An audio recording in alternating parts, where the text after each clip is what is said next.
2004 yılı 12. ayının 26. günü bir meydan vayron qilish xarakterlik afat Hind okeani ostida qo'zg'alishga boshladi. Indoneziya Sumatra oroliga joylashgan dengiz ostida darajasi 9.10 ushqalga yetgan cho'ng yer tevrish yuz berdi. Dengiz osti yer qatlamining uzilishi bilan yer tevrish qo'yib bergan g'oyat zo'r energiya sababidan dengiz suvi o'rildi hamda to'lqinsimon holatda to'rt tarafga qarab shiddat bilan kengaydi.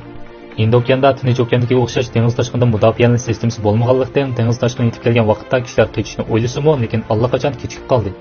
Bir aman qalg'uchining aslishiga asoslanganda ayni vaqtdagi dengiz to'lqini egizligi 30 metrga yetgan ham dengiz bo'yida g'oyat zo'r suv temini shakllantirgan. Dengiz bo'yidagi shaharlar ko'zni yumib ochqicha suv ostida qolgan.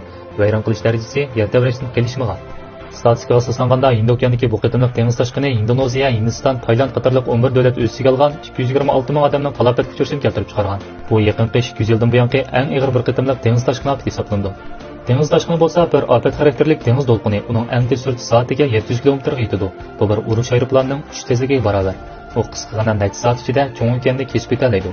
Dengiz toshqini shakllanishining dastlabida egizligi faqat necha metrli bo'lishi mumkin. Lekin tarqalayotgan energiya dengiz suvi to'sqinligining ta'siriga uchragan vaqtda to'lqin uzunligi va sur'ati tuvallaydi, lekin to'lqin egizligi shiddat bilan o'rlaydi.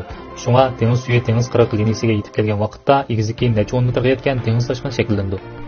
Hozirgacha butun yer sharida xotirlangan dengiz toshqini taxminan 260 qitim atrofida, o'rtacha har 6 yilda bir qitim yuz beradi. Yer tevrash belbog'ining ta'sirida faqat Tinch okeani cho'rdigan rayonlar butun yer shari dengiz toshqinining 80% ni eglaydi. Yaponiya bo'lsa butun yer sharida dengiz toshqinining ziyniga eng ko'p uchraydigan davlat. 2011 yil 3 ayning 11 kuni Yaponiyada darajasi 9 balga yetgan cho'ng yer tevrash yuz berdi. Bu qitimliq yer tevrash sababli paydo bo'lgan dengiz toshqini Yaponiyaga g'oyat zo'r iqtisodiy ziyon elib keldi. Statistikaga asoslanganda bu qitimliq ofat Yaponiya iqtisodini balkim dal 10 yil keyinga chekindirib o'tgan bo'lishi mumkin.